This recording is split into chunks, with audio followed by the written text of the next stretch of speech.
진 의원이 8월 1일 서초동 서울중앙지법 앞에서 태극기 집회를 가집니다. 여기 이제 많은 시민들이 모처럼 동참했다고 하지요.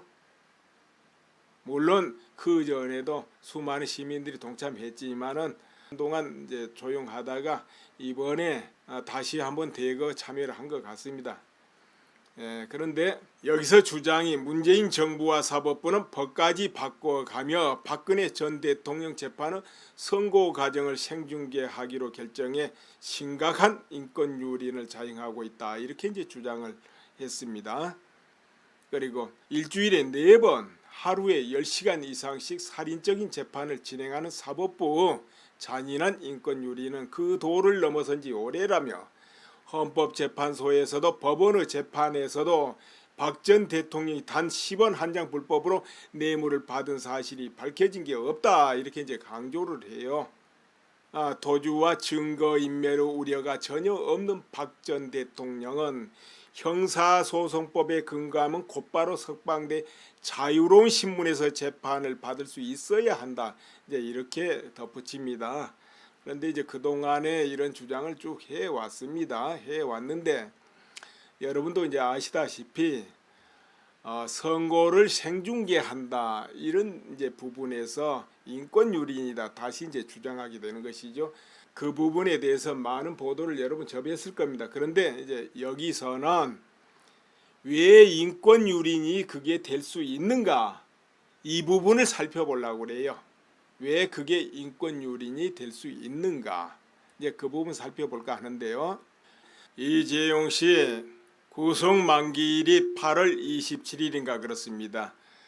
그러면 이제 그 전에 선고하지 않겠냐. 그런데 물론 특별한 사유가 발생하면 연기될 수도 있는 것이지만요. 그런데 이재용 씨하고 박근혜 전 대통령하고는 이 재판 성질이 연결이 돼 있어요. 여러분 이제 잘 아시지 않습니까? 그런데 이에 앞서 지난달 25일 대법원 그러니까 대법관 회의에서 공익성이 큰 1, 2심 재판의 선고를 재판부 재량으로 생중계할 수 있도록 대법원 규칙을 이제 개정합니다. 그러니까 그동안은 법정 방청 및 촬영 이런 이제 규칙에 따라서 공판 변론 시작 이후엔 어떠한 녹음 녹화 중계도 이제 금해 왔어요. 지금까지는. 이제 그런데 2013년도에 국가적으로 상당히 이슈가 된 큰 사건들 있죠. 그런 경우는 대법원에서 선고할 때 결론이 날 때 그때 그 내용은 이제 중계를 온라인으로 한 것 같아요. 그런데 이제 1, 2심은 그렇지 않았거든요.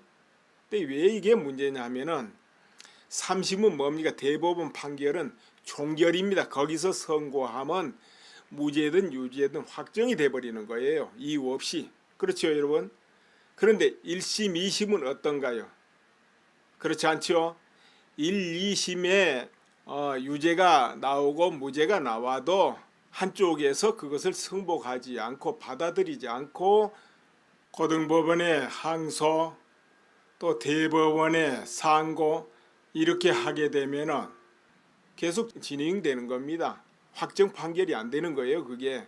그러나 이제 대법원에서는 더 위로 올라갈 데가 없으니까 거기서는 확정하면 그냥 판결 종결되는 것이죠. 그러니까 그때는 이제 죄면 죄, 죄가 없으면 무죄 이렇게 결정 나는 겁니다. 그러다 보니까 아마 선고를 이제 중계하는 거 이렇게 허용을 2013년부터 한 것 같아요. 그러니까 완전히 확정 판결되기 전에는 무죄를 추정한다 이것이죠. 무죄일 수 있다 이런 관점에서 보는 거예요.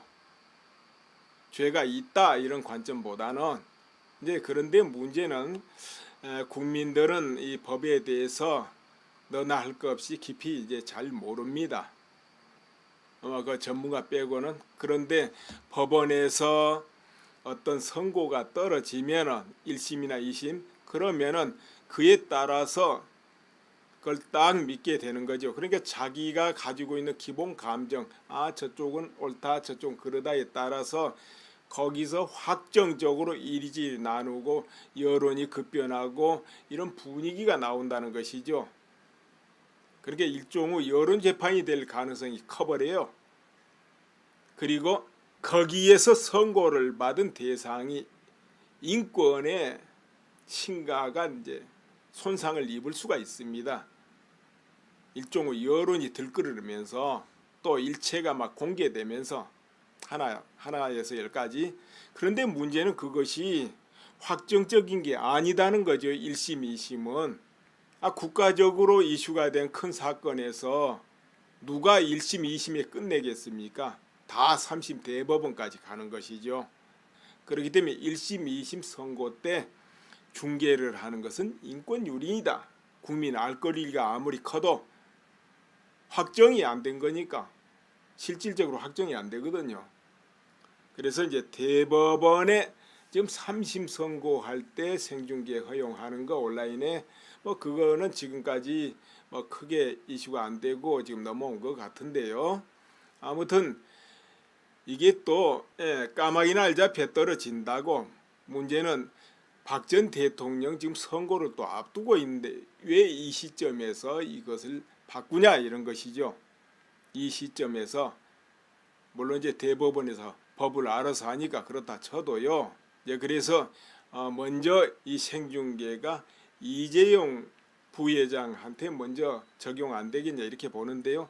재계에서는 우려를 많이 하죠. 삼성 이재용 부회장 하면 그 위치가 굉장히 큽니다. 세계적으로. 삼성은 세계적으로 초일류 회사입니다. 여기에 최고 부회장이 지금 재판을 받고 있다 이거죠. 여기서 도덕적으로 실제로 문제가 있다 하면은 그것이 세계적으로 영향을 또 미치죠. 1심, 2심이 확정 판결이 아니지만서도. 그래서 생중계까지 하는 데 대해서 이제 재계에서 많이 우려를 하는 것 같아요. 그러니까 이 시점에서 하필이면 이것을 생중계 허용하냐 이런 이제 의혹은 눈초리를 받을 수 있는 것이죠. 아무튼 국민들은 사실은 특히 우리나라 국민들은 민감하다고 나는 봐져요. 감성적인데 예를 하나 이래 그래서 들어볼까 합니다. 박 대통령 최순실 관련 그때 보도 내용 한번 대충 한번 볼까요? 다는 아니고 몇 가지만 한번 예를 들어보겠습니다.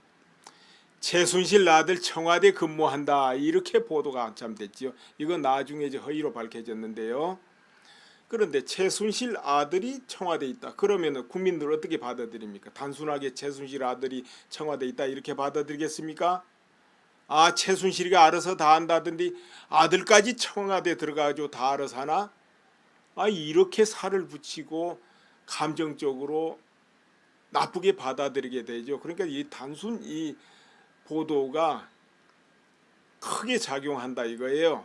그러니까 박 전 대통령이 대통령으로서 정말 권력 남용을 했느냐, 큰 죄를 지었느냐, 아니면 통치상 정말 잘못했나 이 차원으로 보기보다는 아주 그냥 지엽적인 거, 통치하고는 상관없는 부분에서 이 감정적으로 작용을 한다 이 말이에요. 그러다 보면 여론은 완전히 급변하는 거죠. 이 우리 국민들이 그래도 이제 전체적인 시각으로 대통령은 대통령의 역할이 있으니까 그 부분을 잘했냐 못했냐 이런 차원에서 이렇게 보고 우선순위를 이렇게 보고 하기보다는 자기 마음에 탁 와닿는 거 그걸로 느낌이 확정돼 버린단 말이에요. 그건 어쩔 수 없죠. 감정 이게 가장 앞서니까. 근데 기사들이 거기에 주로 초점을 맞추듯이 막 나왔거든요. 한두 군데도 아니고. 그래서 이것이 그냥 여론 재판이 딱 돼버리는 거예요. 그래가지고 굉장히 악화됐는데요. 박근혜 세월호 가라앉을 때 올림머리 하느라 90분 날렸다. 이런 또 보도도 있어요. 물론 이것도 나중에 밝혀진 게 실제 머리 손질 소요 시간은 20여 분이었다. 이렇게 나오죠. 왜냐하면 그 메이크업을 하는 사람이 들고 나는 시간이 다 있잖아요. 언제 들어와서 언제 나갔다 이런 거. 그러면은 이제 1시간 머물렀다는데 쭉 들어가는 시간 그 청와대 크잖아요. 또 거기서 준비하는 시간 마치고 또 나오는 시간 이게 다 포함해서 1시간이기 때문에 실제 머리는 20분 했다는 것이죠. 그러나 90분 하느라 날렸다. 이렇게 되면은 그 비상사태에 올린 머리 하느라 90분을 보내버렸나 하고 또 그 보도를 보는 사람은 2차적으로 상상을 한단 말이에요. 그러면 어떻게 됩니까? 여론이 그냥 확 기울어지는 것이죠. 또 이런 거 박근혜 불법 줄기세포 시술 이런 보도 말이에요. 그럼 또 겹치는 거죠. 불법으로 줄기세포를 시술 받았다. 근데 이것도 나중에 허위로 밝혀져요. 또 대통령 차움 시설 무상 이용하면서 가명은 길라임이라 했다. 이 길라임도 직원이 있었다는 건데, 그리고 이런 거 청와대 태반 주사 8개월간 150개 구매, 수술용 혈압제 무더기 구매, 비아그라 이어 제2 프로포폴까지 구입 이런 보도 말이에요. 그런데 이제 여기에 대해서 청와대 이제 의무실장이 이제 참고 자료 배포도 하고 그렇습니다.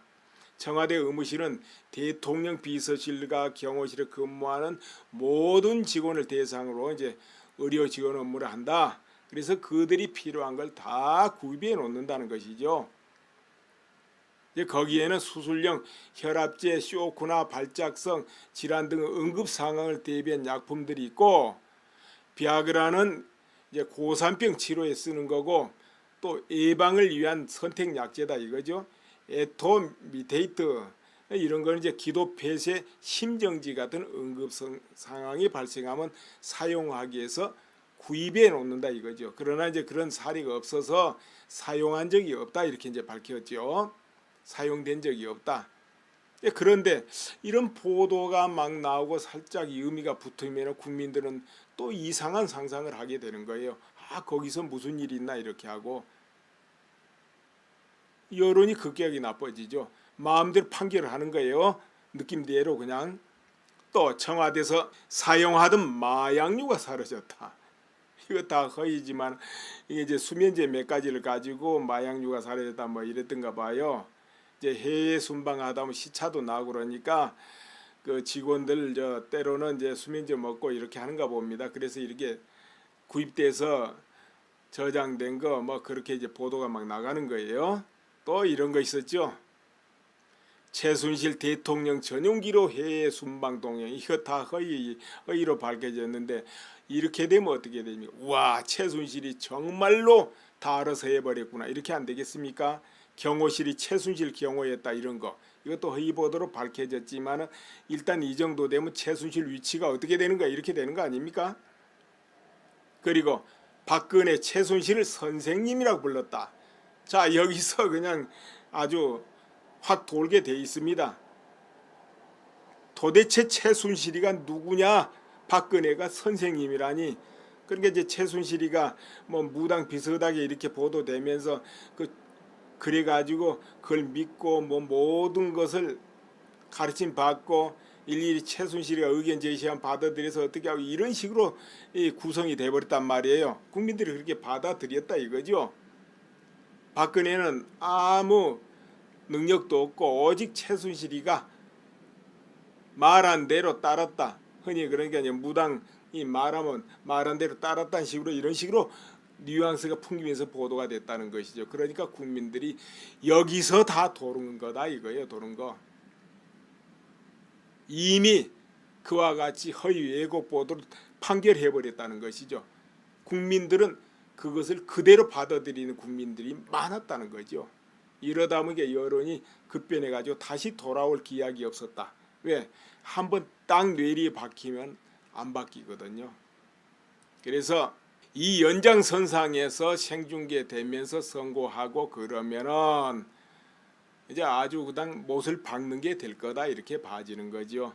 그리고 지금까지는 올해 재판을 해왔지만 뚜렷하게 결정적 증거는 아무것도 없다 이거죠. 다 정황입니다. 정황. 이제 말만 왔다 갔다 이 증인 저 증인 정황인데요. 자, 이렇게 될 때 그렇게 되면 또 판사들 선고를 할 때 여론 의식, 압력 의식 안 할 수가 없겠죠. 이렇게 되면 이것이 바로 이제 인권 유린이 될 수 있다 이런 이야기죠. 그래서 1, 2심에 생중계한다 이런 것은 아니지 않냐 이렇게 본다 이겁니다. 저 헌법재판소 판결도 보면 거의가 다 언론에 보도됐던 거, 특검이 주장했던 거, 정황상 이런 거 가지고 판결을 하거든요. 보면은 그럴 수밖에 없죠. 그 당시 근거, 증거 뭐 드러난 게 있습니까? 그 당시 계속 수사 중이었는데 뭐가 확정된 것도 없고 지금도 서로 주고받는 공방전하고 이러고 있는 중 아니에요? 근데 헌법재판소 판결할 때 어땠습니까? 아무것도 나온 거 없었죠. 거기다가 양쪽에 증인들 불러서 충분하게 여한이 없이 증언 기회를 주고 했습니까? 날짜 정해놓고 증인이고 뭐고 채택 안 하고 자르고 이래버렸잖아요. 그래놓고 선고하니까 어쩔 수 없죠. 결국은 정황 가지고 언론 보도, 특검 주장 이런 거 가지고 선고할 수밖에 없는 것이죠. 오늘은 1, 2심 재판 생중계가 왜 인권 유린이 될 수도 있는가 이 부분을 한번 살펴봤습니다. 네, 감사합니다. 있도록 대법원 규칙을 이제 개정합니다. 그러니까 그동안은 법정 방청 및 촬영 이런 이제 규칙에 따라서 공판 변론 시작 이후엔 어떠한 녹음 녹화 중계도 이제 금해 왔어요. 지금까지는. 이제 그런데 2013년도에 국가적으로 상당히 이슈가 된 큰 사건들 있죠. 그런 경우는 대법원에서 선고할 때, 결론이 날 때, 그때 그 내용은 이제 중계를 온라인으로 한 것 같아요. 그런데 이제 1, 2심은 그렇지 않았거든요. 근데 왜 이게 문제냐면은 3심은 뭡니까? 대법원 판결은 종결입니다. 거기서 선고하면 무죄든 유죄든 확정이 돼버리는 거예요. 이유 없이. 그렇죠, 여러분? 그런데 1심, 2심은 어떤가요? 그렇지 않죠? 1, 2심에 유죄가 나오고 무죄가 나와도 한쪽에서 그것을 승복하지 않고 받아들이지 않고 고등법원의 항소 또 대법원의 상고 이렇게 하게 되면은 계속 진행되는 겁니다. 확정 판결이 안 되는 거예요, 그게. 그러나 이제 대법원에서는 더 위로 올라갈 데가 없으니까 거기서는 확정하면 그냥 판결 종결되는 것이죠. 그러니까 그때는 이제 죄면 죄, 죄가 없으면 무죄 이렇게 결정 나는 겁니다. 그러다 보니까 아마 선고를 이제 중개하는 거 이렇게 허용을 2013년부터 한 것 같아요. 그러니까 완전히 확정 판결되기 전에는 무죄를 추정한다 이것이죠. 무죄일 수 있다 이런 관점에서 보는 거예요. 죄가 있다 이런 관점보다는 이제 그런데 문제는 국민들은 이 법에 대해서 너나 할 것 없이 깊이 이제 잘 모릅니다. 아마 그 전문가 빼고는. 그런데 법원에서 어떤 선고가 떨어지면은 1심이나 2심 그러면은 그에 따라서 그걸 딱 믿게 되는 거죠. 그러니까 자기가 가지고 있는 기본 감정, 아 저쪽은 옳다, 저쪽은 그러다에 따라서 거기서 확정적으로 이리저리 나누고 여론이 급변하고 이런 분위기가 나온다는 것이죠. 그러니까 일종의 여론 재판이 될 가능성이 커버려요. 그리고 거기에서 선고를 받은 대상이 인권에 심각한 이제 손상을 입을 수가 있습니다. 일종의 여론이 들끓으면서 또 일체가 막 공개되면서 하나에서 10가지. 그런데 문제는 그것이 확정적인 게 아니다는 거죠. 1심, 2심. 왜 인권 유린이 그게 될 수 있는가? 이 부분을 살펴보려고 그래요. 왜 그게 인권 유린이 될 수 있는가? 이제 그 부분 살펴볼까 하는데요.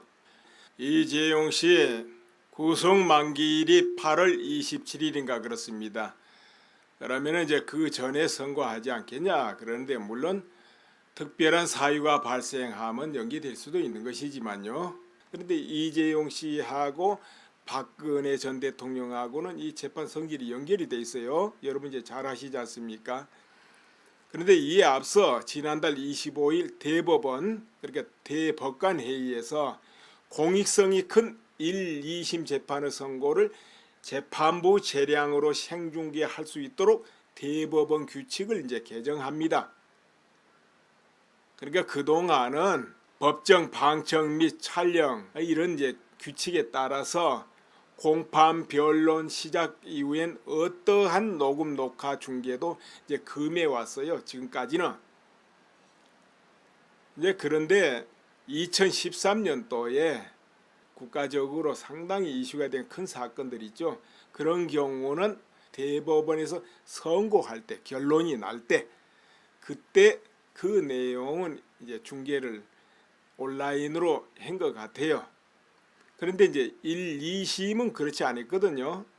근데 왜 이게 문제냐면은 3심은 뭡니까? 대법원 판결은 종결입니다. 거기서 선고하면 무죄든 유죄든 확정이 돼버리는 거예요. 이유 없이. 그렇죠, 여러분? 그런데 1심, 2심은 어떤가요? 그렇지 않죠?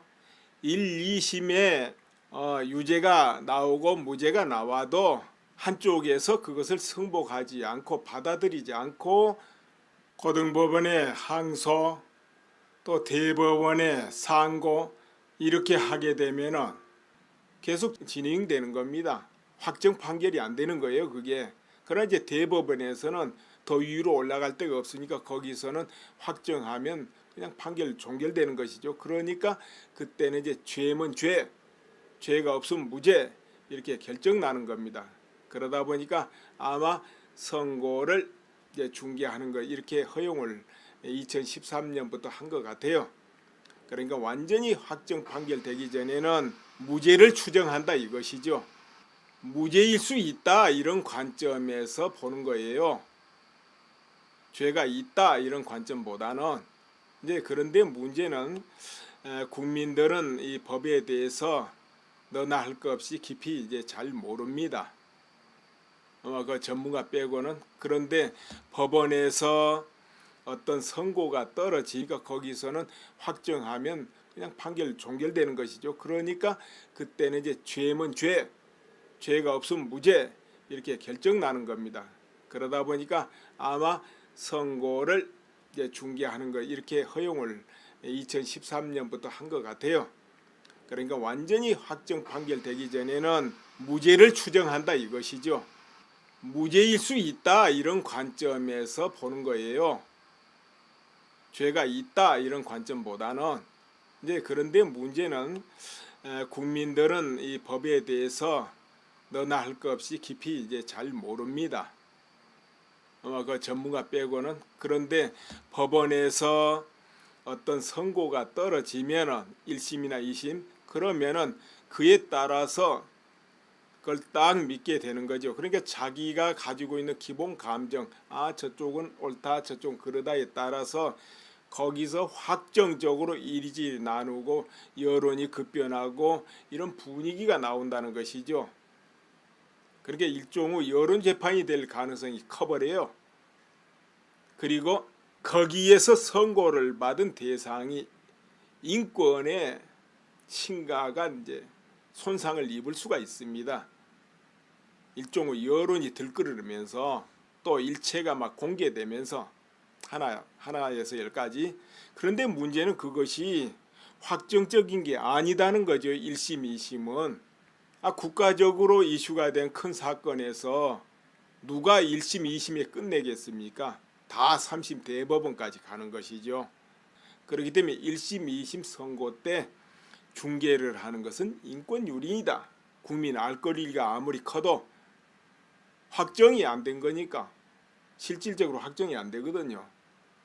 그래서 이제 대법원에 지금 3심 선고할 때 생중계 허용하는 거 온라인에 그거는 지금까지 크게 이슈가 안 되고 지금 넘어온 것 같은데요. 아무튼 이게 또 까마귀 날자 배 떨어진다고. 문제는 박 전 대통령 지금 선거를 또 앞두고 있는데 왜 이 시점에서 이것을 바꾸냐 이런 것이죠. 이 시점에서 물론 이제 대법원에서 법을 알아서 하니까 그렇다 쳐도요. 그래서 먼저 이 생중계가 이재용 부회장한테 먼저 적용 안 되겠냐 이렇게 보는데요. 이 재계에서는 우려를 많이 하죠. 삼성 이재용 부회장 하면 그 위치가 굉장히 큽니다. 세계적으로. 삼성은 세계적으로 초일류 회사입니다. 여기에 최고 부회장이 지금 재판을 받고 있다 이거죠. 여기서 도덕적으로 실제로 뭐 무당 비슷하게 이렇게 보도되면서 그래가지고 그걸 믿고 뭐 모든 것을 가르침 받고 일일이 최순실이가 의견 제시하면 받아들여서 어떻게 하고 이런 식으로 구성이 돼버렸단 말이에요. 국민들이 그렇게 받아들였다 이거죠. 박근혜는 아무 능력도 없고 오직 최순실이가 말한 대로 따랐다. 흔히 그러니까 무당이 말하면 말한 대로 따랐다는 식으로 이런 식으로 뉘앙스가 풍기면서 보도가 됐다는 것이죠. 그러니까 국민들이 여기서 다 도는 거다 이거예요. 도는 거. 이미 그와 같이 허위 왜곡 보도를 판결해버렸다는 것이죠. 국민들은 그것을 그대로 받아들이는 국민들이 많았다는 거죠. 이러다 보니까 여론이 급변해가지고 다시 돌아올 기약이 없었다. 왜? 한번 딱 뇌리 박히면 안 바뀌거든요. 그래서 이 연장선상에서 생중계되면서 선고하고 그러면은 이제 아주 그냥 못을 박는 게 될 거다 이렇게 봐지는 거죠. 그리고 지금까지는 올해 재판을 해왔지만 뚜렷하게 결정적 증거는 아무것도 없다 이거죠. 다 정황입니다. 정황. 이제 말만 왔다 갔다 이 증인 저 증인 정황인데요. 자 이렇게 될 때 그렇게 되면 또 판사들 선고를 할 때 여론 의식, 압력 의식 안 할 수가 없겠죠. 이렇게 되면 이것이 바로 이제 인권 유린이 될 수 있다 이런 이야기죠. 그래서 1, 2심에 생중계한다 이런 것은 아니지 않냐 이렇게 본다 이겁니다. 저 헌법재판소 판결도 보면 거의가 다 언론에 보도됐던 거, 특검이 주장했던 거, 정황상 이런 거 가지고 판결을 하거든요. 보면은 그럴 수밖에 없죠. 그 당시 근거, 증거 뭐 드러난 게 있습니까? 그 당시 계속 수사 중이었는데 뭐가 확정된 것도 없고 지금도 서로 주고받는 공방전하고 이러고 있는 중 아니에요? 근데 헌법재판소 판결할 때 어땠습니까? 아무것도 나온 거 없었죠. 거기다가 양쪽에 증인들 불러서 충분하게 여한이 없이 증언 기회를 주고 했습니까? 날짜 정해놓고 증인이고 뭐고 채택 안 하고 자르고 이래버렸잖아요. 그래놓고 선고하니까 어쩔 수 없죠. 결국은 정황 가지고 언론 보도, 특검 주장 이런 거 가지고 선고할 수밖에 없는 것이죠. 오늘은 1, 2심 재판 생중계가 왜 인권 유린이 될 수도 있는가 이 부분을 한번 살펴봤습니다.